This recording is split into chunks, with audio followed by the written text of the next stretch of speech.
Welcome to the Steel Birds podcast, starring your hosts Corey King and Harry Brockington IV, aka Brock. What's up, up? man? How goes it, man? How goes it? We're 2 weeks in. It's an interesting start to the season across the league, but especially for my team, your team looking pretty good over there, getting dubs.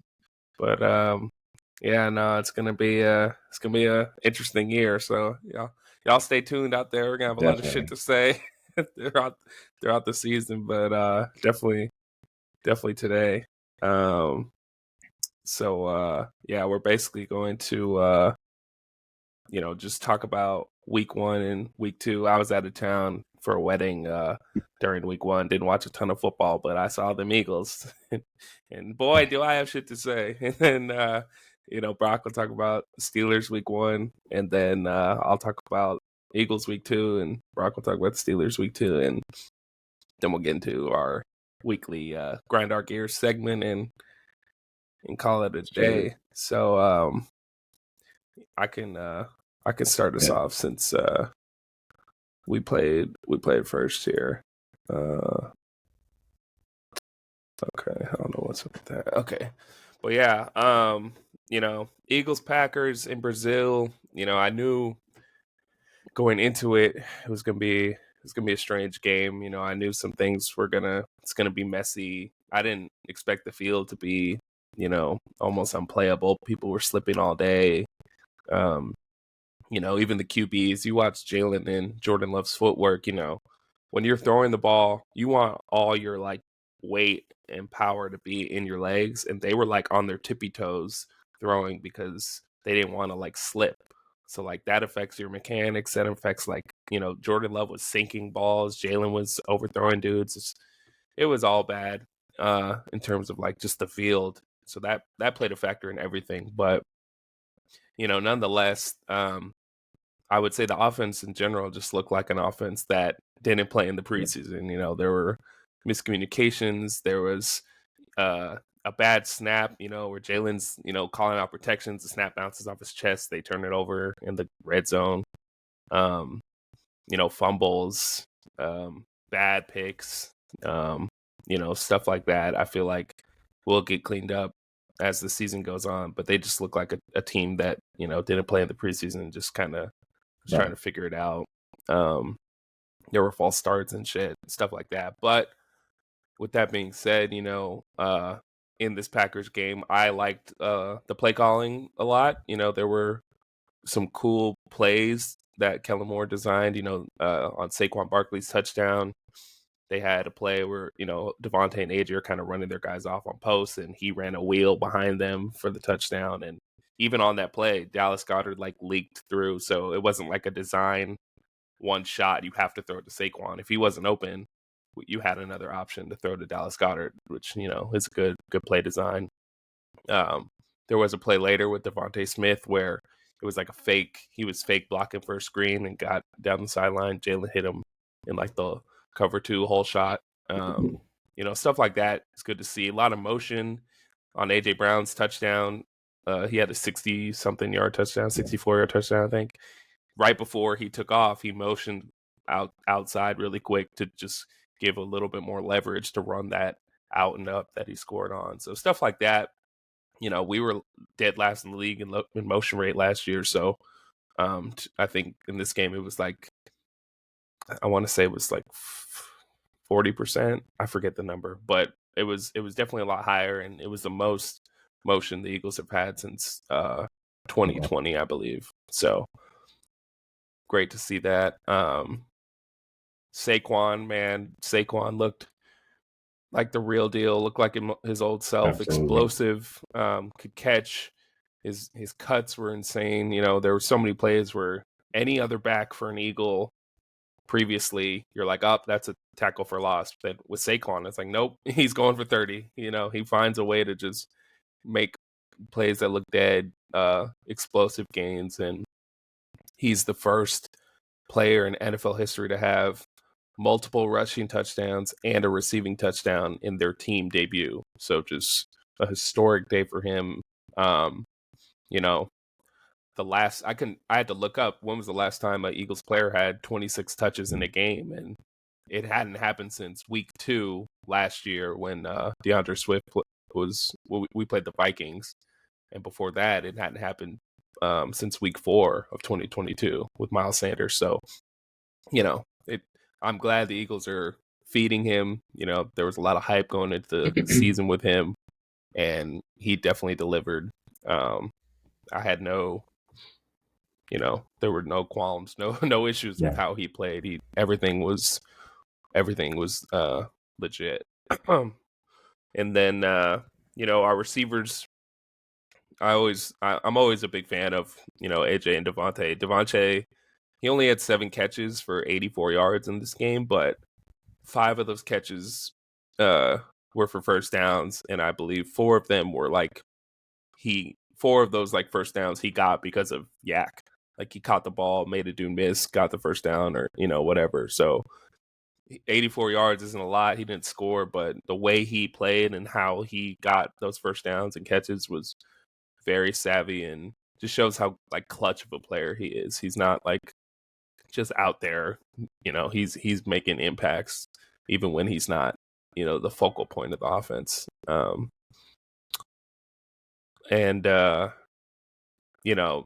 Jalen Hurts, the thing about this game with Jalen Hurts is you could say anything about his performance and you wouldn't be wrong. He played good at times.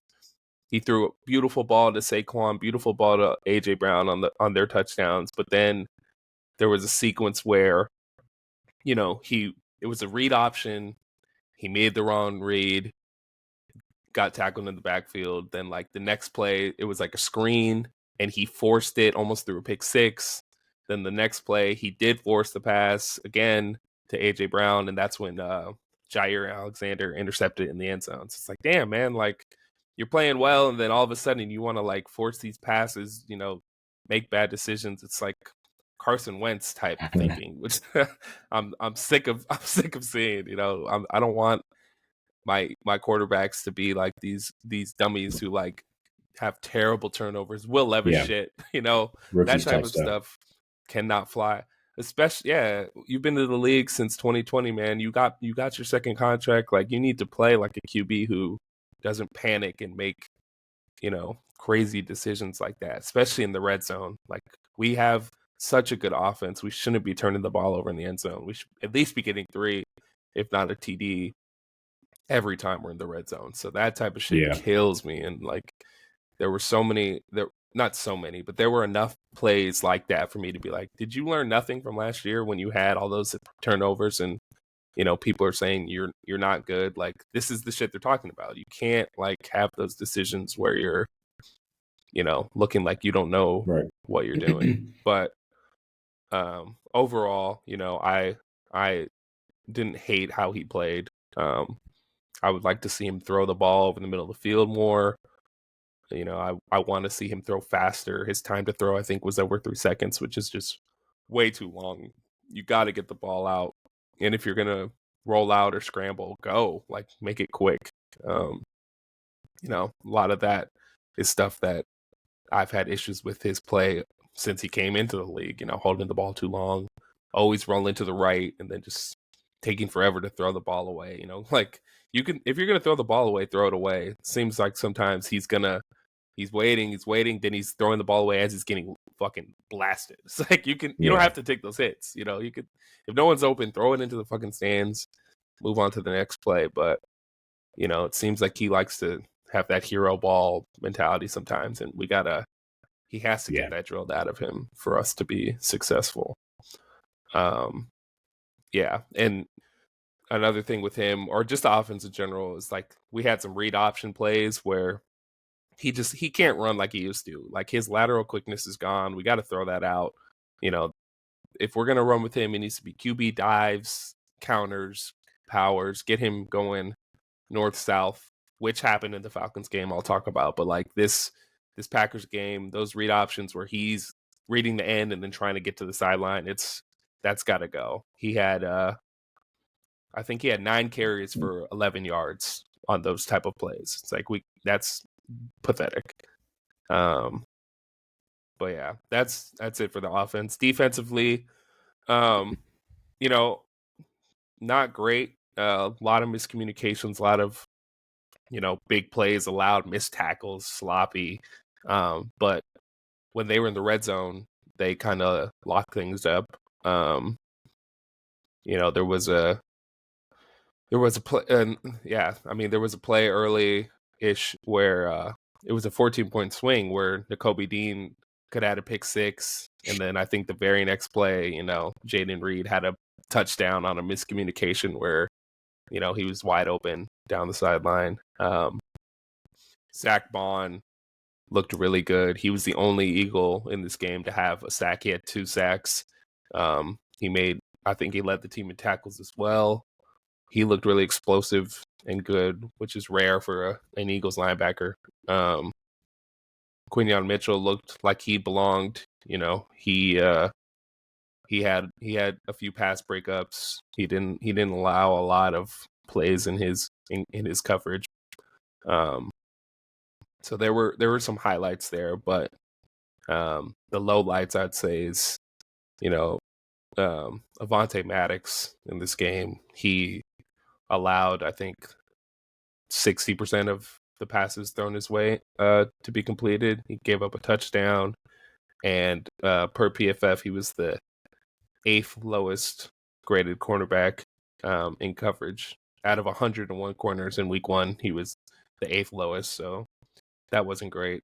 He got picked on a lot, as did our linebackers. But overall, the defense is, I feel like going into this season with Vic Fangio, it's a complicated scheme. I didn't have high expectations for them. I thought, the Packers would get theirs. They're a good team. They have a great QB, great coach. So I didn't expect them to shut them down, but I was hoping I would see more out of the pass rush and out of our DBs, just based on the acquisitions we made in the draft over the years, and how we've assembled our team in the offseason.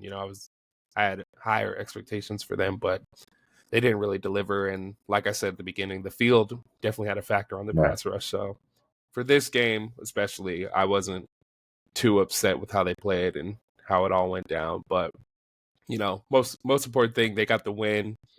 They did enough to get it done, and that's all you can really expect at the end of the day. So that's all I got for week 1 with the Eagles. What happened in the Steelers game? I didn't watch any football because I was in another country and shit. So yeah, break it down for me.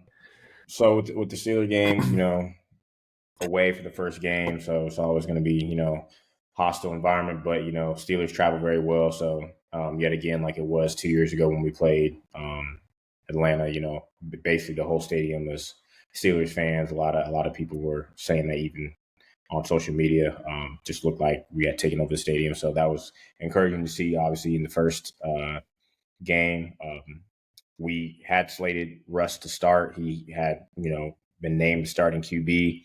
And then we find out, like a day before that, he re-injures or tweaks that calf injury that kind of confirmed now was not, they weren't very honest about what was going on with that. It was supposed to just be a strain and whatever, but it's like he missed basically all of camp, still hindered by it now in real time.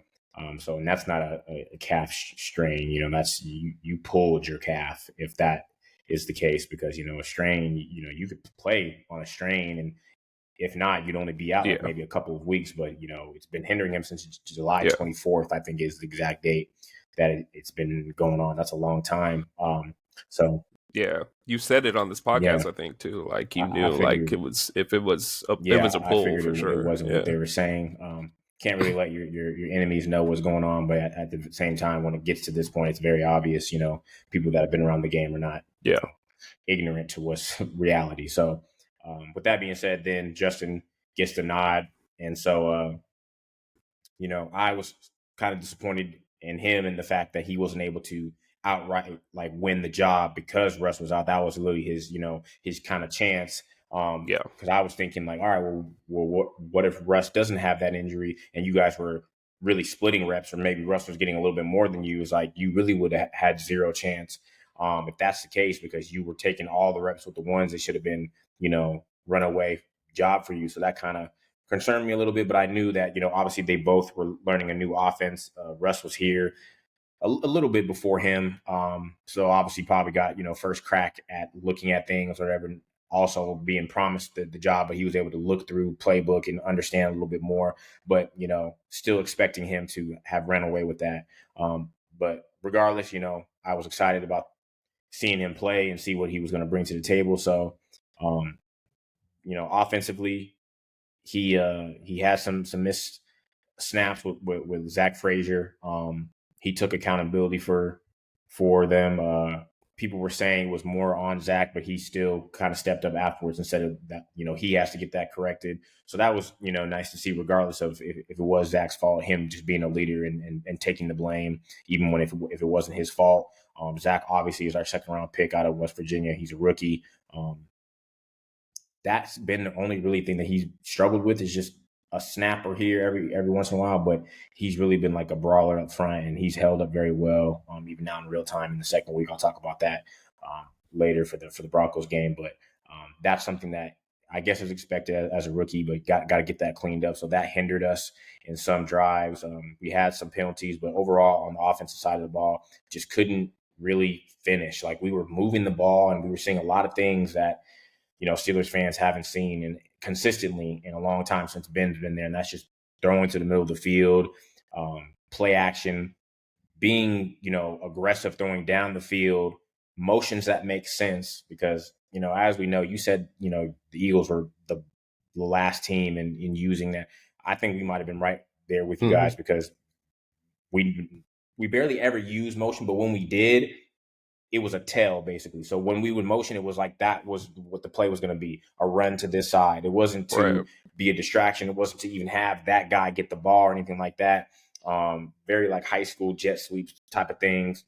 So it was nice to see that, the motions were making sense. It was to lure the defense over. It was to set up something else. And it was just like actually, seeing actual play calls happen was like refreshing to see.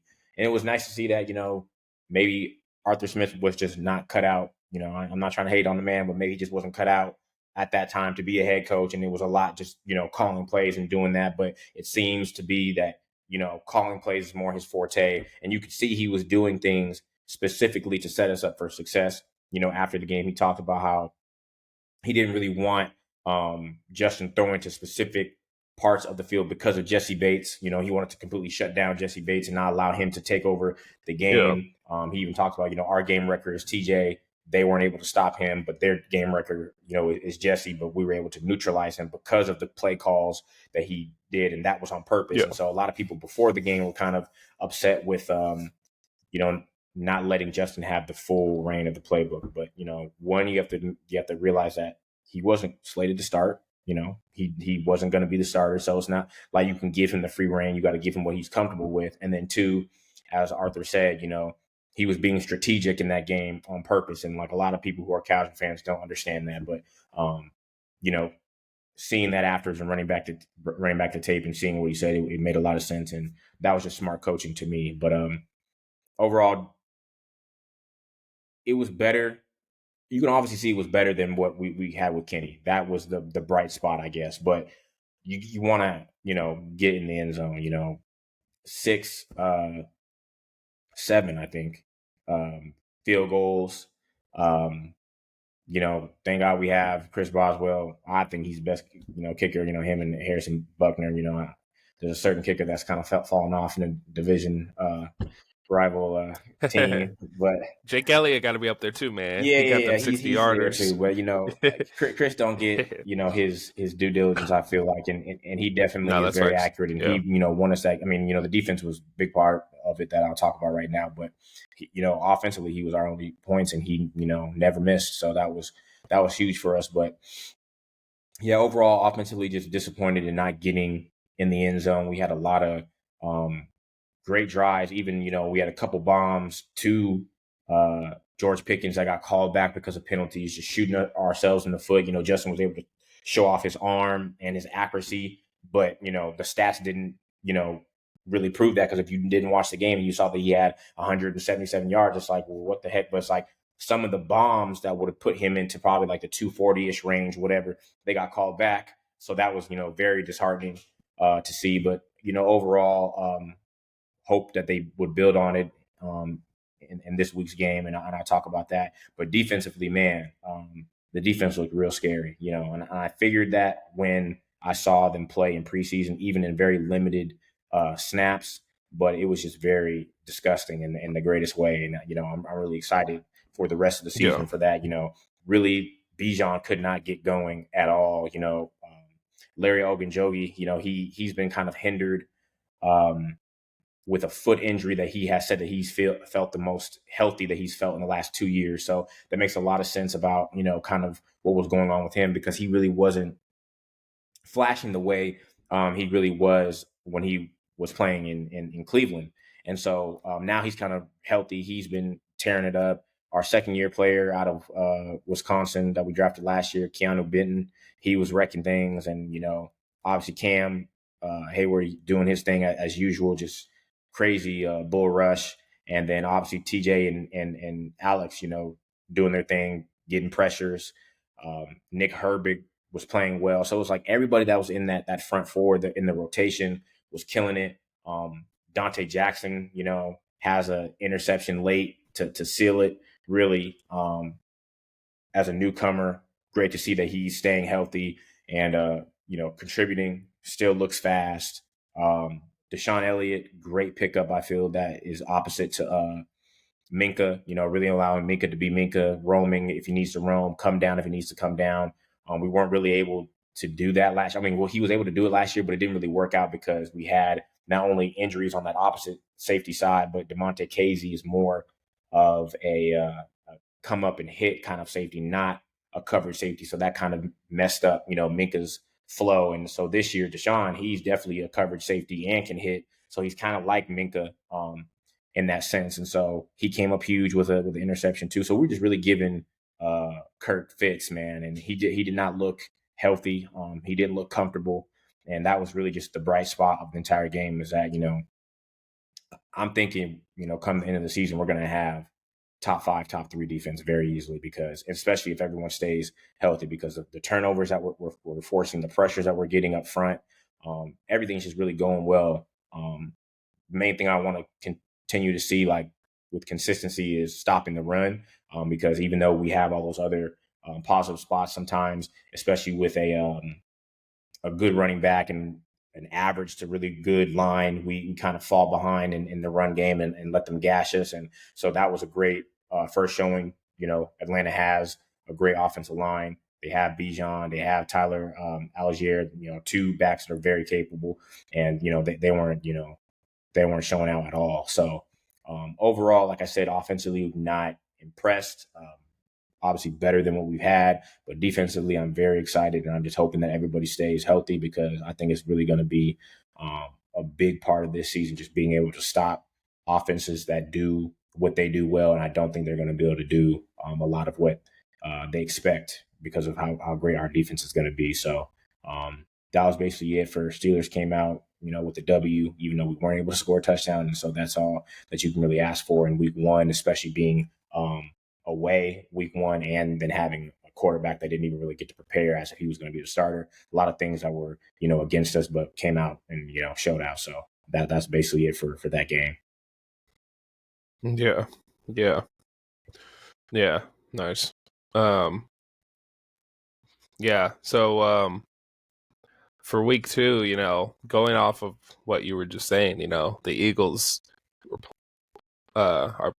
we're setting up, to play the Falcons, and, going into the game, I was expecting our pass rush to finally take a step, because, the Steelers pass rush had Kirk Cousins in hell the whole game. So, there's no TJ Watt on the Eagles, but, I was thinking as a whole, they would be able to get to him. Yeah. And, just starting off with the defense, it just, the pass rush is non-existent. The Eagles didn't get their first sack of the season until there was 10 minutes left in the third quarter. Kirk Cousins barely got pressured. And the only times really they were able to get some sort of pressure on him was when they blitzed. The D line, the front four couldn't get any sort of pressure. Thomas Booker, the fourth, who had to come in. I think was there injury? I forget why he was able to play more than expected, but he got in and he was the most productive D lineman. He led the team, the D line in tackles. He had a tackle for loss. He didn't have any sacks, but the fact that Jalen Carter, Jordan Davis, Nolan Smith are basically non-existent for the Eagles right now is just beyond concerning.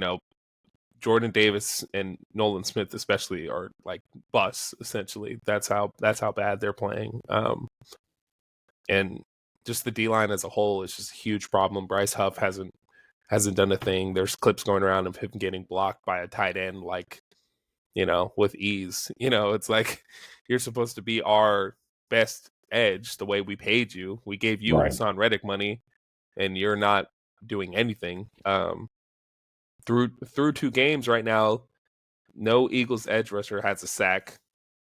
They have 1 tackle for loss and they have 2 QB hits. That's just unacceptable, especially against the Falcons O-line that struggled so heavily against the Steelers. I wasn't expecting them to be like that, but god damn, like they're you got to get some pressure, and on top of that, it's like, okay, maybe we can't get pressure, we can't rush the passer, but you get Jordan Davis's big ass in the middle. We're supposed to stop the run, and Bijan Robinson almost has 100 yards on us. He's going for like 6 yards a pop, 9 yards a pop to start the game. There's just there's nothing that the D-line is showing that is positive right now. There's no sign of any sort of like improvement. Last week, everyone was saying, "Oh, it's the field, first game of the year, new scheme." Right now, it's just looking like we don't have talent. Jalen Carter was someone who was supposed to be dominating in camp and joint practices. They said he, was killing the Patriots in joint practices. So I had high expectations for him. He hasn't done a thing. He's one of PFF's lowest graded players against the run. That's a lot of that is just like effort, man. If you're not stopping the run as a defensive tackle, it's like, what are you doing out there? So yeah, I mean, right now the Eagles defense is like, I think they're 32nd in yards per play allowed, 27th in sack rate across the league, 23rd in pressure rate. So it's not good, man. But with all that being said, they had the Falcons like beat essentially to end the game. There was how many? I forget how much time was left. It's like a minute something left. Yeah. And the Falcons got down to the red zone in 3 plays because of, we were in like a prevent type defense. It looked like, I didn't watch the film, so I wasn't able to see, exactly what we were running and how it all went down. But 3 plays to get like 70 yards down the field was just embarrassing. And then on the last play there, Slade just gets caught, flat-footed. Drake London runs a good route, but you're manned up. Why are you looking at the backfield?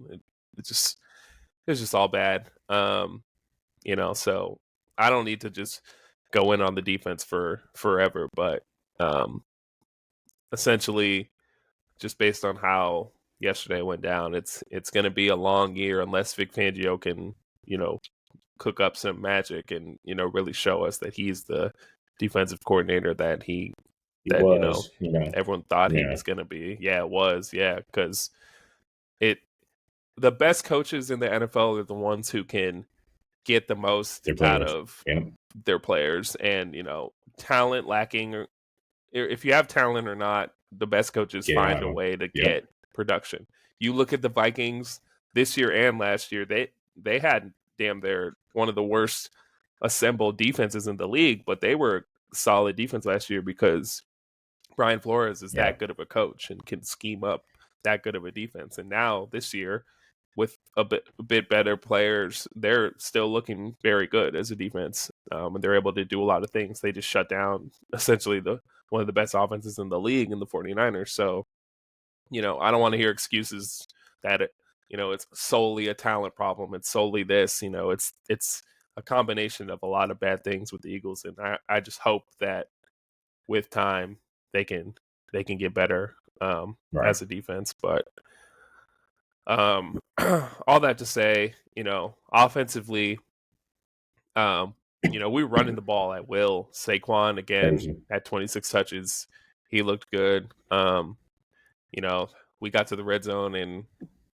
some of the play calls didn't make sense to me. We were running with ease and we wanted to throw a lot. It seemed when we got down there, it felt like a game where you just give the ball to Saquon 50 times and let him get 200 yards and call it a day. But it didn't really go that way. And I would hope that part of the reason why the play calling and maybe the overall decision making for the Eagles on offense got affected was because AJ Brown got hurt on Friday and ended up not being able to play. So that affects you as a play caller.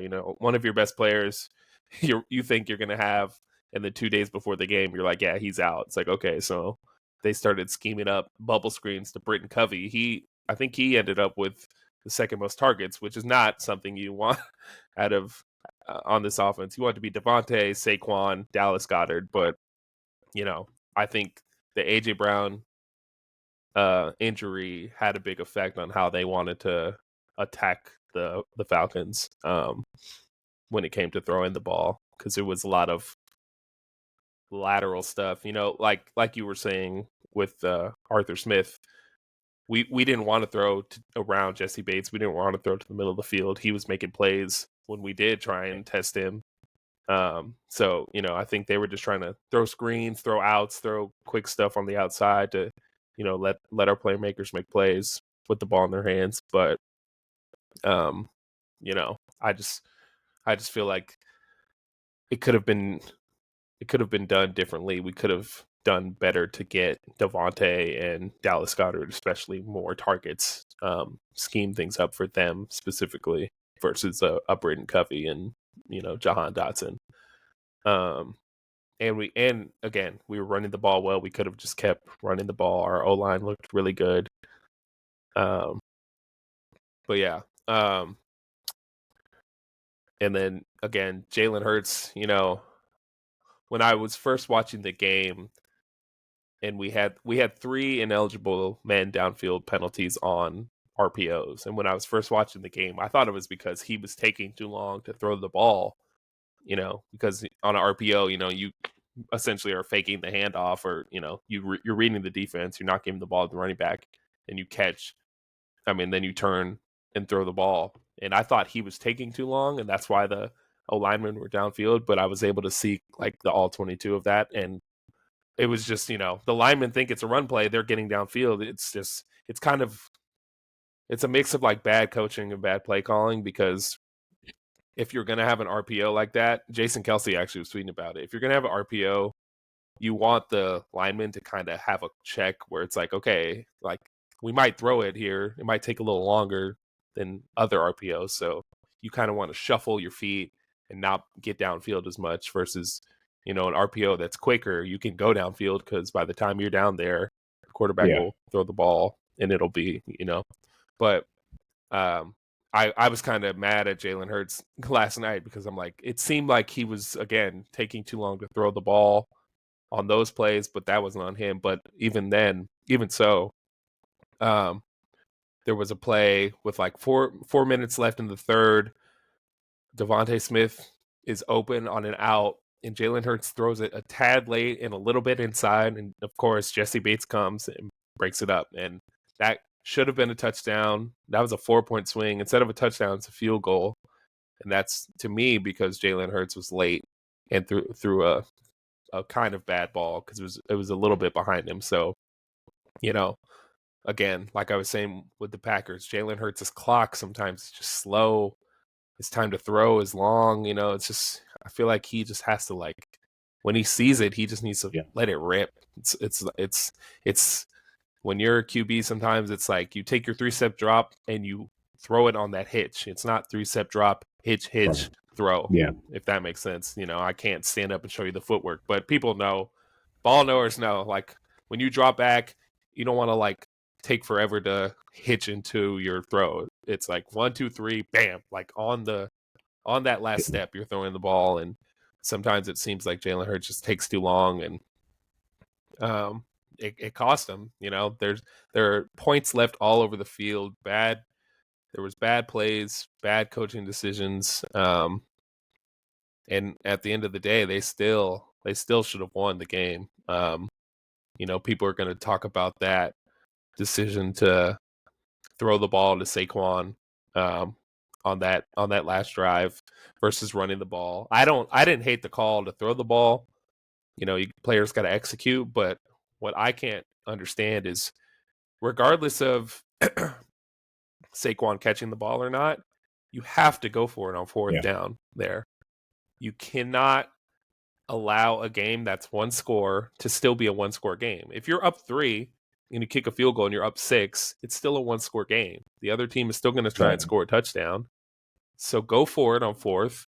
And if you don't get it, then they have to drive 90-something yards with less time than you kicking a field goal and them getting it at the 30 and only having to drive 70 yards or whatever. But, it was just my issue with the Eagles, to wrap this all up. I'll stop talking because I've been yapping. My issue with the Eagles since they lost to the 49ers last year and they started to collapse was that every game felt the same in terms of, like, it seems like 2 or 3 plays win or lose the game for the Eagles every game. And that just shows that they're not executing on both sides of the ball well enough to dominate and win games with ease. Like, every single game last year seemed like a one-score game where it's like, damn, if this play would have happened, they would have lost. If this would have happened, they would have won.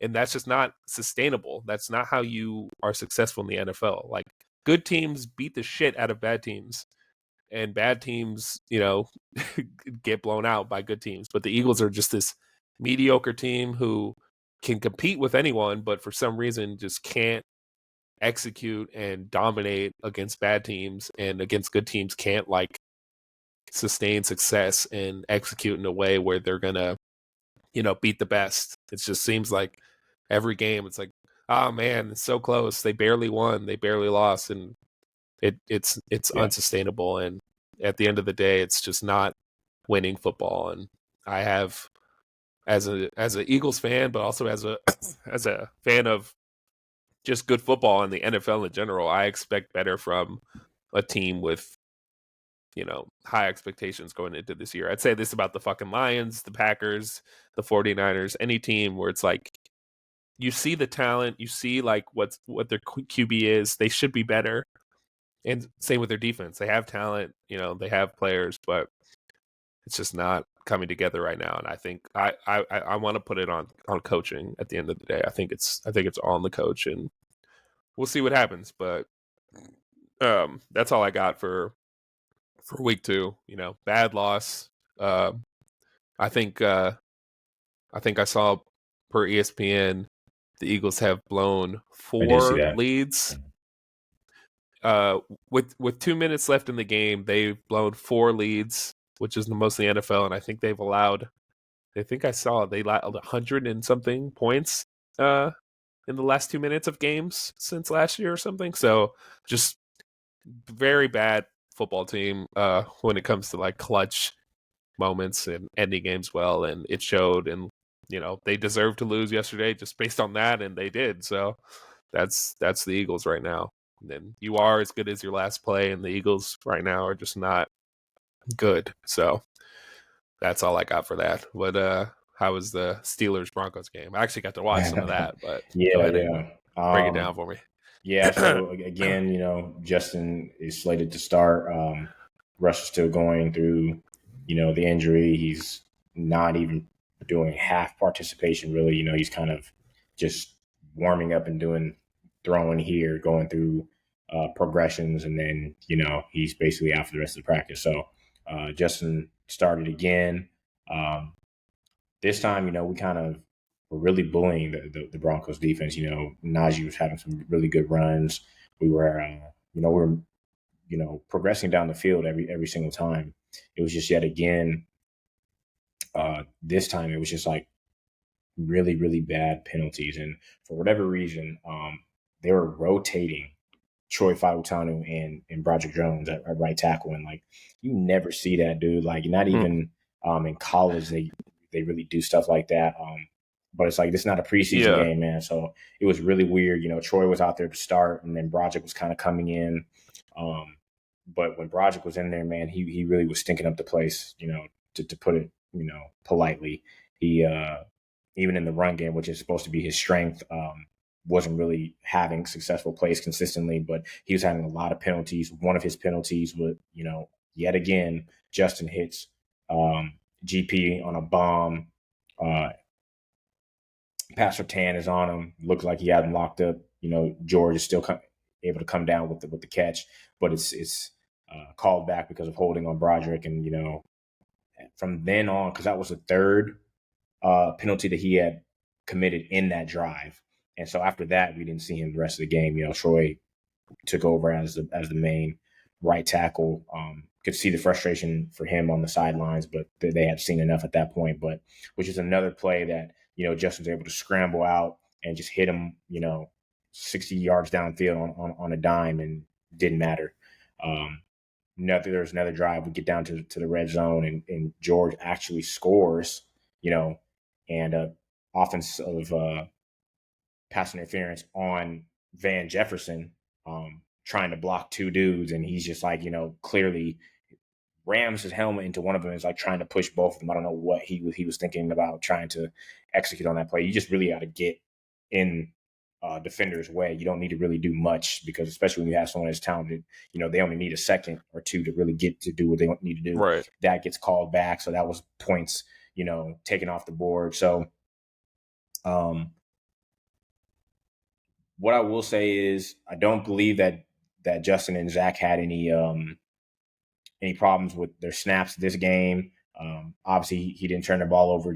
He still hasn't thrown an interception, which I know it's been 2 games, but a lot of what people keep saying is like, not only can't Justin can't process, but he turns the ball over all the time, and I'm really liking that. I'm not seeing that of him. I do want his clock, as you're saying, with Jalen to kind of speed up, because not even just with his processing and where to go, but like, dude, you run 4.4.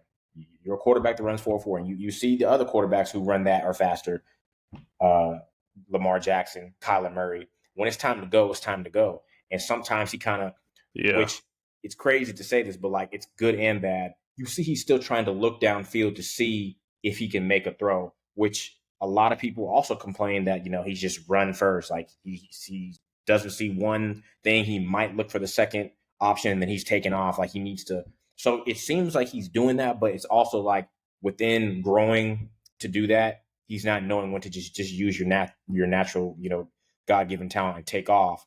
He did it a few times where it saved, the drive. But I want to look for him to do that more, because that's your, special ability. You got to use it. And we're not going to get that with Russ. And a lot of other teams are not going to get that with their first string quarterback. So we need you to, process fast enough to know when the play is over, get out of there and not take a sack. And that's what his negative has kind of been, is like he takes too many sacks. But I'll say the positive within that is that he's not just being crazy and throwing an interception because he's panicked. He's either going to take off. If it's too slow, he's going to at least do that, or he'll take the sack. We don't want to see those, but you just, you hear it all the time with Mike T. Don't turn the ball over. So I'm really, I'm encouraged to see that he hasn't been doing that. Just want to see him process a little bit faster and get out of there, and live to play another down. So kind of more of the same on offense side of the ball. The O-line with Troy in there and Dan Moore, surprisingly, is looking really well. Spencer Anderson, who's filling in for Isaac Salamalu, he's been looking, you're not hearing him being talked about at all, which is good and bad. It's not like he's doing so great that you're Right. talking about, but it's also like he's not in there messing up. And that's a little bit alarming for Broderick. Like, I know, Spencer is, I guess, a vet at this point. He's been in the league for 4 or 5 years. But for Broderick, you're supposed to be the raw first round talent pick. And you have a dude in here who's clearly, a 2 or 3 on some teams, and he's doing his thing. So that's encouraging to see, especially with knowing that Isaac's going to be back soon. So I also was encouraged by that, but just got to get in the end zone, man. And, this week we got the Chargers at home, really looking to got to get something going to where we're getting in the end zone. But the last thing I'll say on the O is just like, it's very apparent that like not getting Brandon Ayuk has hindered us, because outside of GP, we really don't have anybody that's really a threat. Even Pat Freiermuth, it hasn't really gotten going as much, but we just really need that second wide receiver. And obviously most teams have 3. Okay. So having one is just not going to do it. And so I'm hoping with Roman Wilson, he's been kind of working back into practice. I don't think he'll play versus the Chargers this week, but maybe the next week and going forward. Can't expect a lot out of a third round pick that missed most of camp because of an ankle injury. Usually when you're not involved like that, you take a step back, as we saw with Calvin Austin when he broke his foot. But I'm hoping that, something's got to give, because we need really someone else. Van Jefferson has not been it whatsoever. He can't block in the run game, hasn't been able to be anything in the pass game. And so he's really just all over the place. And Calvin Austin, he just really hasn't been able to be a big threat. So can't be one-dimensional, and just knowing that we're only going to throw it to George, not a recipe to set yourself up for success. So we'll kind of see what's going on this week. I don't like that teams can kind of just load the box knowing that we want to run the ball. And so, just more of the same. Got to get the pass game going. But defensively, again, like I said, it's just really, really encouraging and exciting to see what's going on with this defense and how we're just destroying people. Joey Porter Jr. is doing his thing per usual. Courtland Sutton had, I want to say, like 3 receptions for like 26 or something like that. Terrible. And that's funny because we actually wanted him to come, obviously, to the Steelers, but Joey shut him down pretty easily. Another great game for the newcomers, and Dante Jackson and Deshaun Elliott. Really excited about that. A lot of people were skeptical about us giving away Deontay Johnson to get Dante, but man, dude has been out there. Even he came out the game. He was cramping. The next play he comes in, he blows up a screen. And this dude, he's 5'10", like 190. He's a smaller corner, smaller guy, but he just blows it up, and he's just playing really well. And I'm happy for him, because a person who, or a player that is, known for speed and just known for being gifted and then having injuries, you always hate to see that, and also hate for a player to be labeled as someone who's injury prone. And I'm just really excited for him to stay healthy and show his true talents. So that's just been really encouraging. And then obviously the pass rush too. So I'm looking for the same thing. Next week is going to be a big challenge, and going up against Rashawn Slater and Joe Alt, the rookie, the 2 tackles that are doing really well and holding other pass rushers, Max Crosby and others to, 0 pressures. And so it's going to be a big game, but I'm excited, and I think they're going to really step up to the challenge. This is just going to show and submit us, I think, to be like a top 5 defense, man, because everything that they're doing right now this early, you don't really see defenses and offenses starting to gel till later, and we're already kind of feeling like they're in mid-season form. So again, defense, I give them an A. They're really locked in, and I just want to kind of see the offense catch up and kind of give them a little bit of slack, because as we know, the longer you have your defense on the field is never a good thing. The offense, the opposite team is going to score eventually, and then also you leave room for your defense to start getting injured because they're so tired trying to get off the field, and that's not what we want. So that's basically sums up that.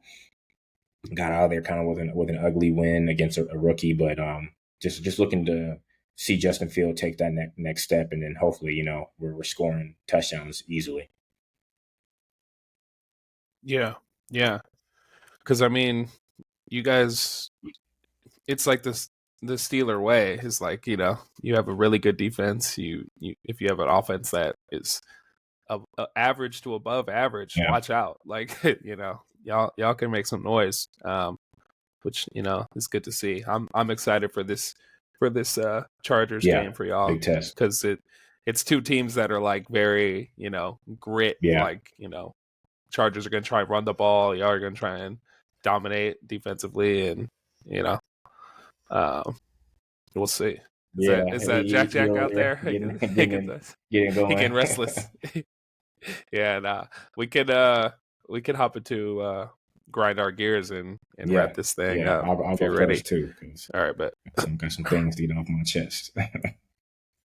Yeah, man. So for my grind my gears segment, man, I understand that obviously fans and even some analysts want to just see big plays. They want to see that you can at least throw for 200 something yards. If you're throwing for 300 more, like obviously that's great. But to repeatedly see and hear Justin Fields sucks, whatever, blah blah blah. This is the same thing we're seeing. It's just very annoying. And the people who, like as you said, the ball knowers, understand that either you have someone that's that can manage the game, that's going to give you the wins, or you're going to have someone that can literally take over and elevate everybody else.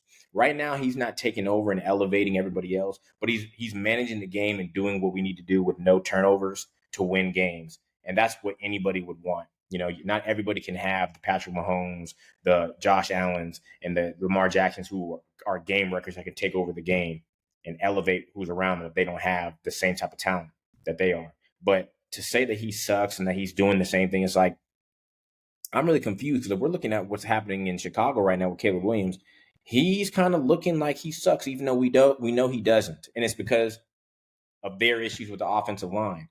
Here with Justin, obviously he's learning a new offense, and he needs to, as I said, kind of progress more and learning when to take off and run when he needs to, and things of that nature. And obviously going through all his reads. But from what I'm seeing, his stats aren't showing it, but he's winning the games. He's taking care of the ball. And that's all we really wanted. That's not what we saw with Kenny Pickett.